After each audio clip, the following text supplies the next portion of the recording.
शांति। आज 18 दिसंबर 2021 के बाबा के अनमोल महावाक्य सुनेंगे। मीठे बच्चे, श्रीमत कहती है, पढ़ाई पर पूरा पूरा ध्यान दो। पढ़ेंगे लिखेंगे तो बनेंगे नवाब, अर्थात दिल तख्त नशीन बन जाएंगे।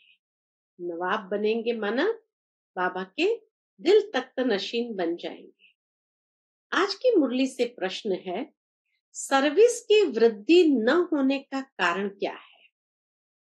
उत्तर है, अगर सर्विस करने वाले बच्चों में देह अभिमान आ जाता है, थोड़ी भी सर्विस की और नशा चढ़ गया कि मैंने फलाने को ज्ञान दिया, तो सर्विस वृद्धि को नहीं पा सकेगी।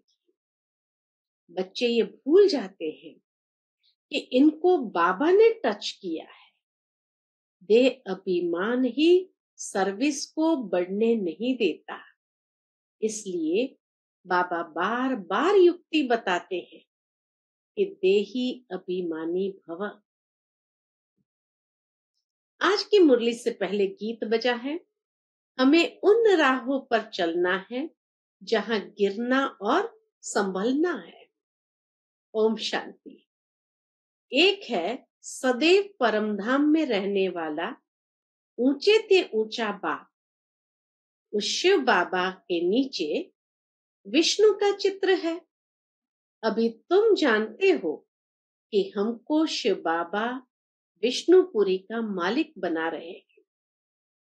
विष्णु अर्थात लक्ष्मी नारायण, इन दो का कंबाइंड रूप है विष्णु। यह हमारा एम ऑब्जेक्ट है। इसको भी समझाने के लिए बुद्धि में रहना चाहिए कि बाबा है निराकार, फिर हमको कैसे पढ़ाए, इसलिए ब्रह्मा का चित्र दिखाया है त्रिमूर्ति में। बाबा हमको ब्रह्मा द्वारा विष्णुपुरी का मालिक बना रहे हैं। तुमको यह सर्टन भी है। फिर भूल जाते हो कि हम स्टूडेंट हैं, हमको शिव बाबा पढ़ा रहे हैं, भारत को ही विष्णुपुरी बना रहे हैं। अगर ये बुद्धि में रहे तो कितनी खुशी होनी चाहिए। यह त्रिमूर्ति का चित्र कितना नामी ग्रामी है। त्रिमूर्ति में वो लोग ब्रह्मा विष्णु शंकर को दिखाते हैं, परंतु शिव को भूल गए हैं। कितनी यह भारी भूल है। अभी तुम बच्चे जानते हो कि शिव बाबा हमको विष्णुपुरी का मालिक बना रहे हैं और आए हुए हैं। इनके बहुत जन्मों के अंत के जन्म के भी अंत में आकर प्रवेश करते हैं। बाबा आते ही भारत में हैं और भारत को ही विश्व का मालिक बनाते हैं। तुम बच्चों को यह निश्चय है, कौन सा, कि हर 5000 वर्ष के बाद संगम युग में ही आते हैं। शिव बाबा हर 5000 वर्ष के बाद संगम युग में ही आते हैं। तुम बच्चे यहाँ आए हो राजाई लेने के लिए, अर्थात स्वर्ग का मालिक बनने के लिए। यह तो तुम बच्चों को मालूम है कि भारत में सिर्फ एक ही धर्म था उस समय और कोई धर्म नहीं था, तो कितना नशा चढ़ना चाहिए और दैवी गुणों की धारणा भी करनी चाहिए। अगर बाप देखते हैं बच्चे दैवी गुण धारण नहीं करते तो क्या कहेंगे बाबा? अगर बाबा देखते हैं कि बच्चे दैवी गुण धारण नहीं करते हैं तो कहेंगे ना, यह कोई कम वक्त है। एक है बख्तावर भाग्यशाली और दूसरे कम वक्त अर्थात कम भाग्यशाली है। तो बाबा समझ जाते यह कोई कम वक्त है। पढ़ते नहीं तो मानो अपने पैर पर कुल्हाड़ा मारते हैं। बाप कितना सहज समझाते हैं। तुम जानते हो कि बाबा राजयोग सिखला रहे हैं, तो बच्चों को यहाँ ही दैवी गुण धारण करने हैं। सतयुग में चलकर तो नहीं करेंगे ना। जो धारण करते और कराते हैं उनको खुशी भी बहुत रहती है। बाप है ही ऊंच ते ऊंच, मूल वतन में रहने वाला। सूक्ष्म वतन वासियों को देवता कहा जाता है और यहाँ है मनुष्य। इस सृष्टि के ऊपर है मनुष्य, सूक्ष्म वतनवासी देवताएं हैं और परम धाम में आत्माएं। परमात्मा है सभी आत्माओं का बाप अथवा स्वर्ग का रचयिता। ये ज्ञान भी अभी तुमको मिलता है। तुम जानते हो कि हम भी पहले पत्थर बुद्धि थे, बाप द्वारा हम भी पावन बन रहे हैं। पहले पहले भारत में गॉड गॉडेस का राज्य था। उसको भगवती श्री लक्ष्मी, भगवान श्री नारायण का राज्य कहा जाता है। अब वह कहाँ गए? उन्हों को ऐसा किसने बनाया? यह न कोई बता सकेंगे, न ये बातें किसको ख्याल में आएगी। तुम जानते हो इस साकार सृष्टि में ही इन्हों का राज्य था। अभी भी वह भिन्न नाम रूप से यहाँ है। ये सब बातें जानने से बच्चों को बहुत खुशी होनी चाहिए कि बाबा हमको पढ़ाकर ऐसा बना रहे हैं, इतना नॉलेजफुल बना रहे हैं। नंबर 1 हीरो हीरोइन यह है, सूक्ष्म वतन में भी तुम इन्हों को देखते हो। इन्हों को भी सर्टन है कि यह बन रहे हैं। ब्रह्मा सरस्वती को भी यह सर्टन है कि हम ही लक्ष्मी नारायण बन रहे हैं। नॉलेजफुल श्री श्री इन्हों को पढ़ाकर ऐसा श्री लक्ष्मी नारायण बना रहे हैं। तुम इनके बच्चे भी गॉड गॉडेस बनेंगे। गॉड द्वारा तुम यह गॉड गॉडेस बन रहे हो, प्रजा भी बन रहे हो, परंतु उनको गॉड गॉडेस नहीं कह सकते, इसीलिए उनको देवी देवता कहा जाता है। फिर भी मुख्य लक्ष्मी नारायण को गॉड गॉडेस कह देते हैं। इन्होंने सबसे उच्च पुरुषार्थ कर ये पद पाया है। सभी को तो भगवान भगवती नहीं कहेंगे। बाबा कहे सभी को तो भगवान भगवती नहीं कहेंगे ना। नंबर 1 की ही महिमा गाई जाती है। सर्वगुण संपन्न, 16 कला संपूर्ण, संपूर्ण निर्विकार, और कोई धर्म वाले की यह महिमा नहीं है। ऐसे सर्वगुण संपन्न, 16 कला संपूर्ण, ये महिमा किसी धर्म वालों की नहीं है। कोई ऐसे भी नहीं कह सकते। यह तो बना बनाया ड्रामा है। पहले है ही दैवी घराना, फिर दूसरे धर्म वाले आते हैं। तुम बच्चों को भी पुरुषार्थ कराया जाता है। जिन्हों का पाठ है वही स्वर्ग में आएंगे, बाकी सब शांति धाम में चले जाएंगे। इसमें कोई का प्रश्न नहीं उठ सकता। अब मांगते भी है हमको शांति मिले, स्वर्ग को तो वह जानते ही नहीं, तो बाबा उन्हों की आश पूर्ण कर देते हैं। थोड़े समय के लिए शांति मिल जाती है। और भारतवासी स्वर्ग को याद करते हैं, परंतु यह नहीं जानते कि स्वर्ग में लक्ष्मी नारायण का राज्य था। अब तुम्हारी बुद्धि में है कि हमको भगवान पढ़ा रहे हैं, भगवान भगवती बनाने के लिए। अभी बाबा कहे तुम्हारी बुद्धि में है कि हमको भगवान पढ़ा रहे हैं, इसलिए भगवान भगवती बनाने के लिए। फॉरेन वाले तो शांति धाम को स्वर्ग समझते हैं गॉड फादर वहां रहते हैं। तुम जानते हो हेवन अलग है, शांति धाम अलग है। तुम ही हेवन में आते हो। पहले शांति धाम, फिर सुख धाम, फिर दुख धाम, फिर शांति धाम में जाना है। यह खेल बना हुआ है। सब आत्माएं सतयुग में आए, ये हो नहीं सकता। ये वैरायटी धर्मों वाला सृष्टि चक्र है। पहले सूर्यवंशी, फिर दूसरे धर्म आते हैं, इस ड्रामा में फर्क नहीं पड़ सकता। वही हिस्ट्री ज्योग्राफी फिर रिपीट होती है, परंतु कैसे रिपीट होती है यह आकर जानना चाहिए। मनुष्य है तो कैसे ये रिपीट होती है, बाबा कहे ये जानना चाहिए। सतयुग में तुम्हारा राज्य था, अब फिर सतयुग में जाने के लिए तुम्हारा कल्प पहले वाला पुरुषार्थ चल रहा है। फिर से बाबा कहे सतयुग में जाने के लिए तुम्हारा कल्प पहले वाला पुरुषार्थ चल रहा है।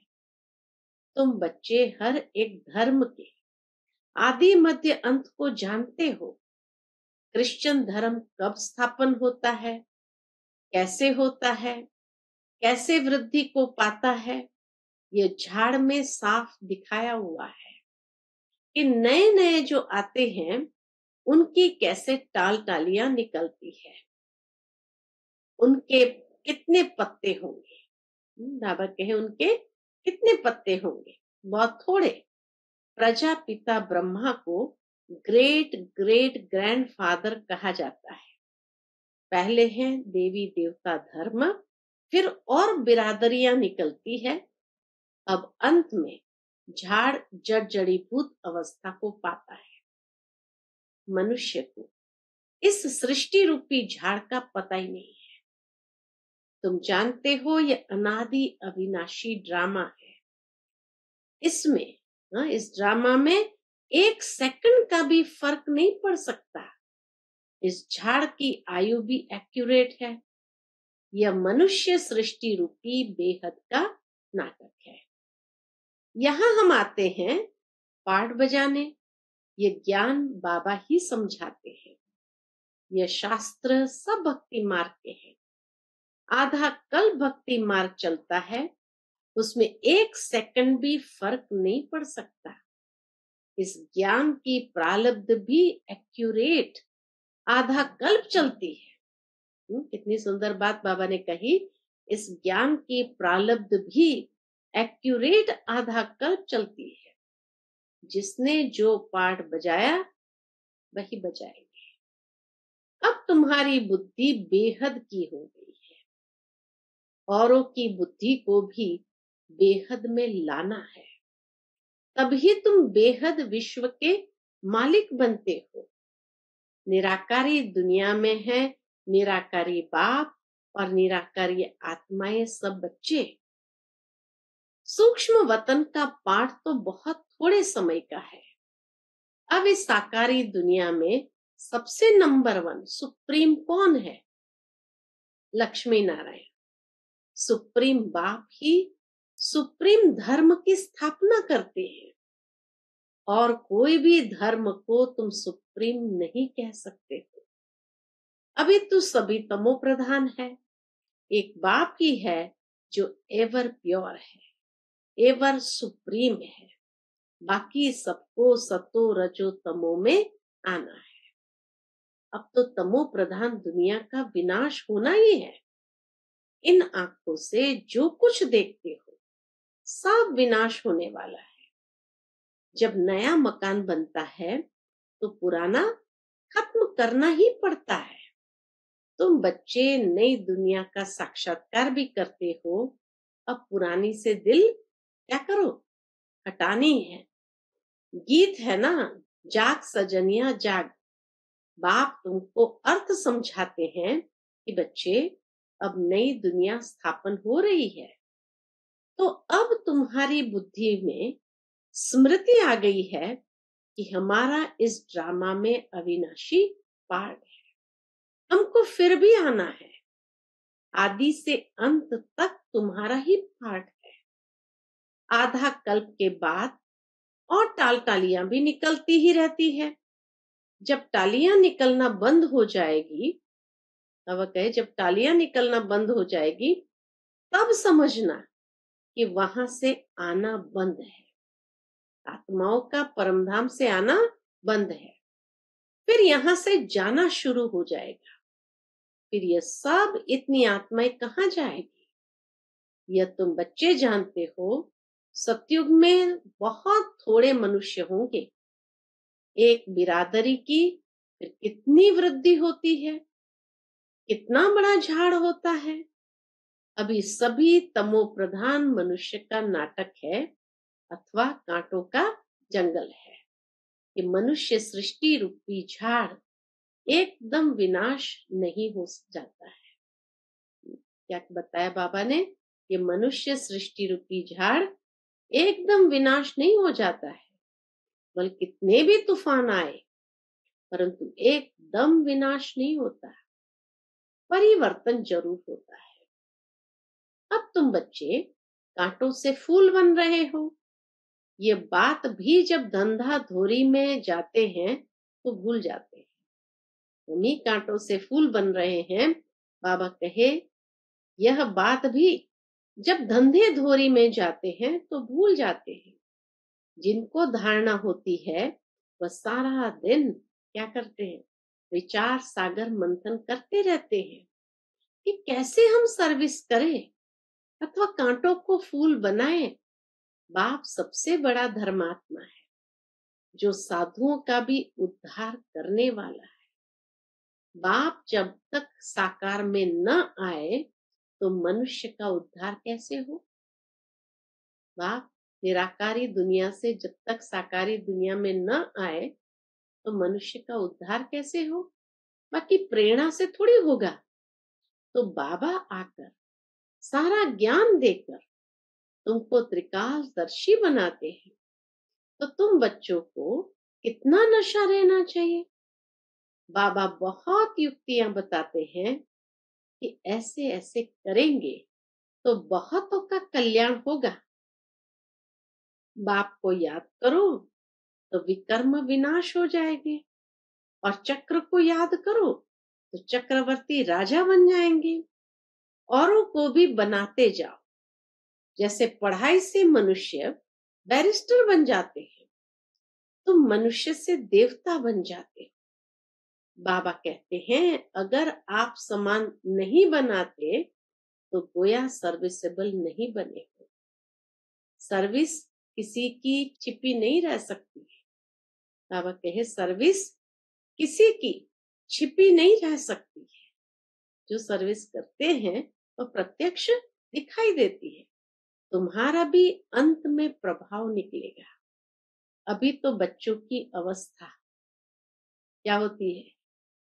बाबा के अभी तो बच्चों की अवस्था नीचे ऊपर होती रहती है। कुछ परीक्षाएं आती है तो बच्चे मुरझा जाते हैं। तुमको भी फील होता होगा कि आज हमारी अवस्था याद में टिकती नहीं है। दशाएं तो बदलती रहती है ना। बृहस्पति की दशा उतरती है तो एकदम नीचे गिरा देती है। बीमारी भी कर्म भोग है जो सर्विस नहीं कर सकते।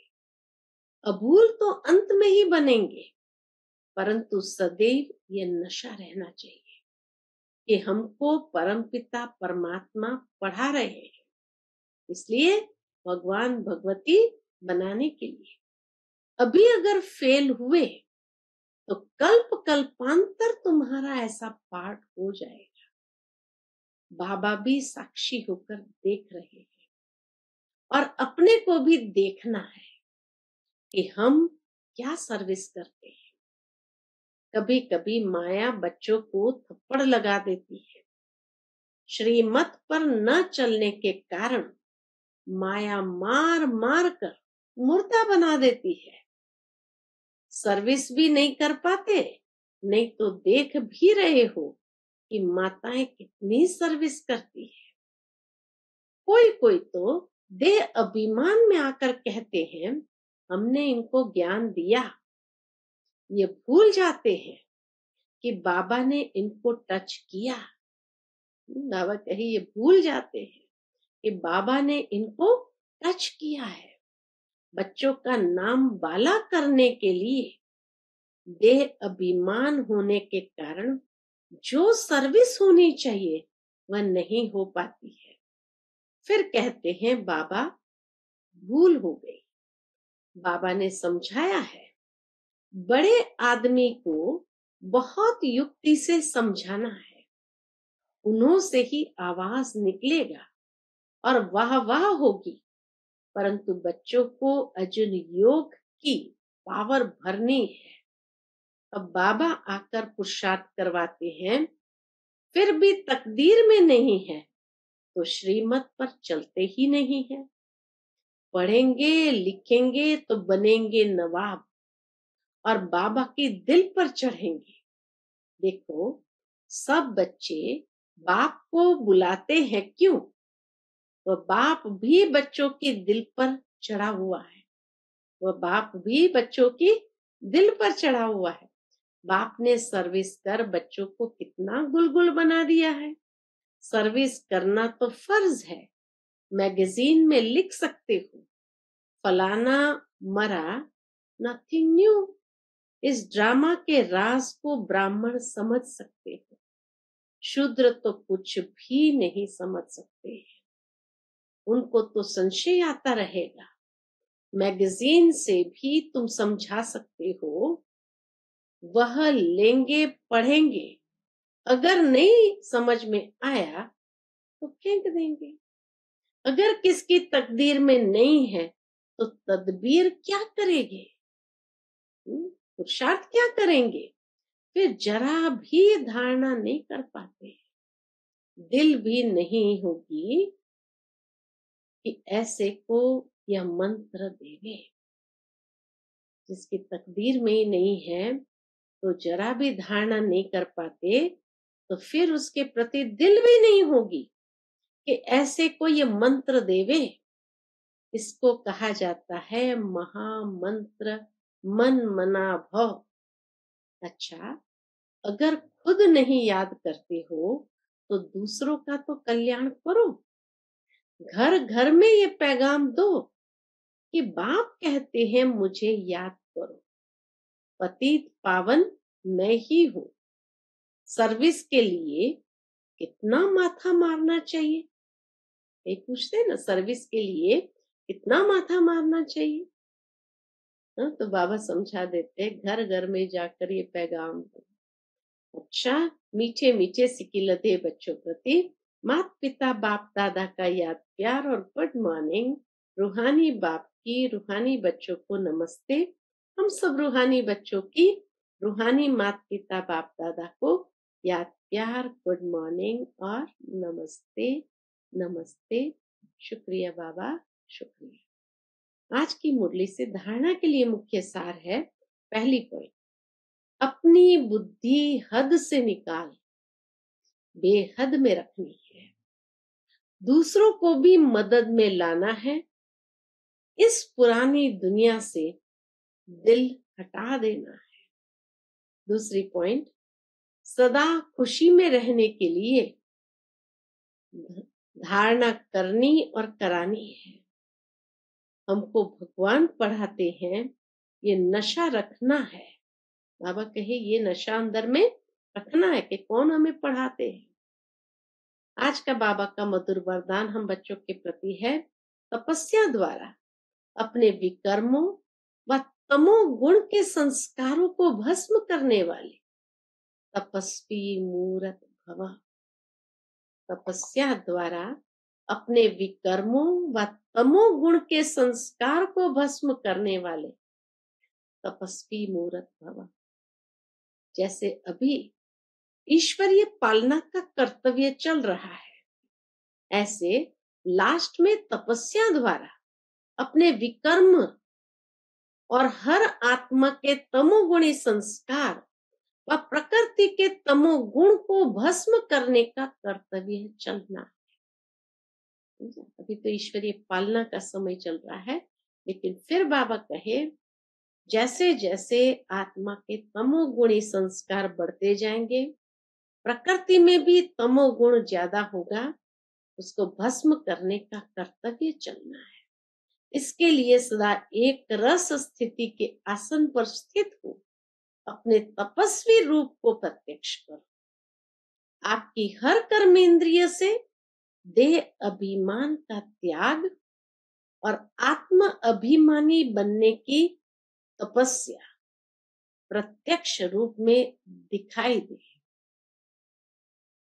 आज का स्लोगन है, संस्कारों की टक्कर से बचने के लिए बालक और मालिकपन का बैलेंस। कितनी सुंदर बात कही। संस्कारों की टक्कर से बचने के लिए क्या करना है? बालक और मालिकपन का बैलेंस।